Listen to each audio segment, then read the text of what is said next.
আমার স্নেহের শিক্ষার্থী বন্ধুরা, আরও একটি নতুন ক্লাসে তোমাদের সকলকে স্বাগত জানাই। আজ আমি আলোচনা করব সপ্তম শ্রেণীর থার্ড ইউনিট টেস্ট অর্থাৎ ফাইনাল পরীক্ষার সংস্কৃত বিষয়ের প্রশ্নপত্র নিয়ে।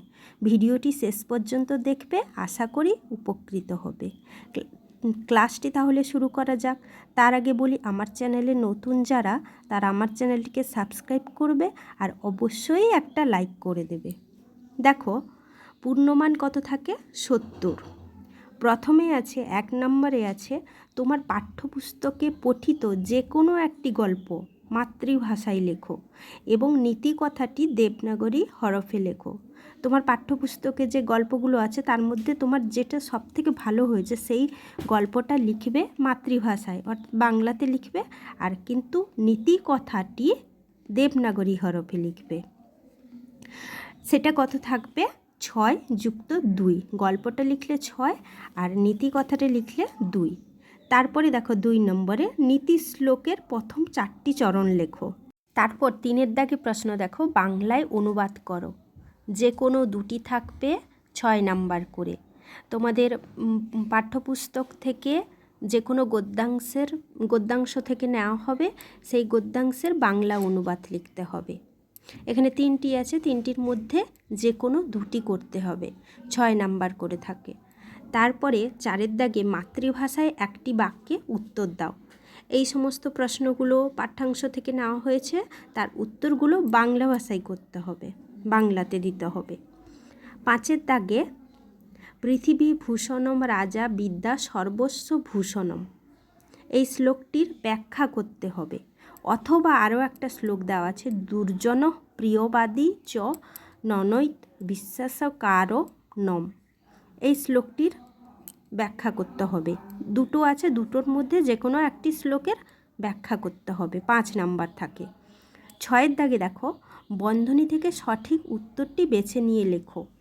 এখানে ছাত্র বিদ্যালয়ং গচ্ছতি গচ্ছত গচ্ছন্তি, এই 3টা দেওয়া আছে, গচ্ছতি গচ্ছত গচ্ছন্তি, এই 3টির মধ্যে কোন ক্রিয়াপদটি হবে?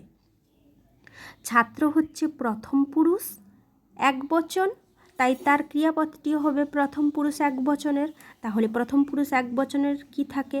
গম ধাতু পড়েছ, গম ধাতুর লটের রূপটি দেওয়া আছে এখানে, গচ্ছতি গচ্ছত গচ্ছন্তি, প্রথম পুরুষে থাকে গচ্ছতি, তাহলে এখানে সঠিক উত্তরটি হবে গচ্ছতি।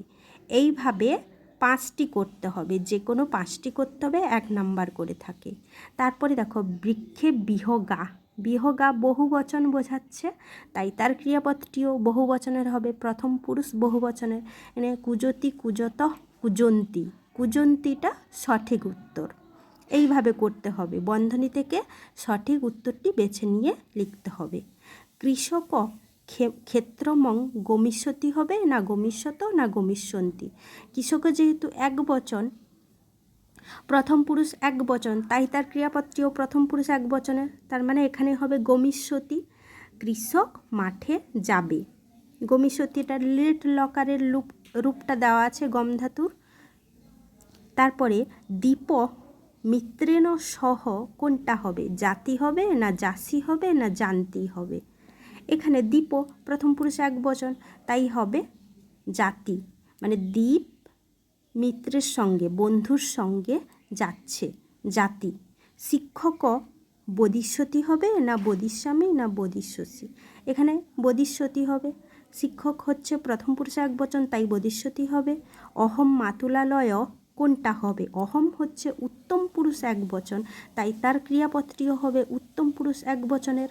আর লিট লকার, এখানে গমিস্বামী, গম ধাতুর রেট লকার উত্তম পুরুষ একবচনে হয় গমিস্বামী, অহং গমিস্বামী।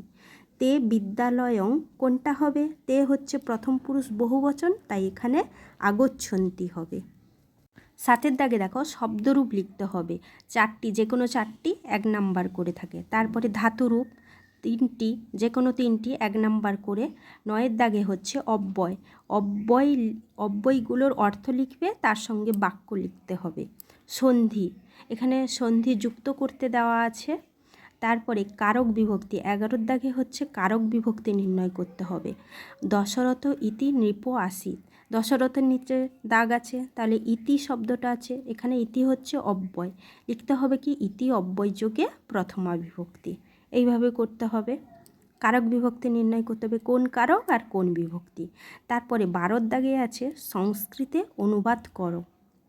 এখানে 5টা দেওয়া আছে, যে কোনো 3টি করতে হবে, 1 নাম্বার করে আছে।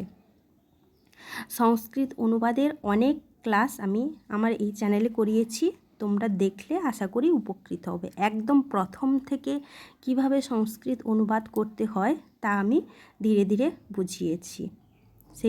আর এই সংস্কৃত অনুবাদ কিভাবে হয়েছে তা যদি জানতে চাও তাহলে আমাকে অবশ্যই একটা কমেন্ট করে জানাও, আমি ক্লাস করে দেব।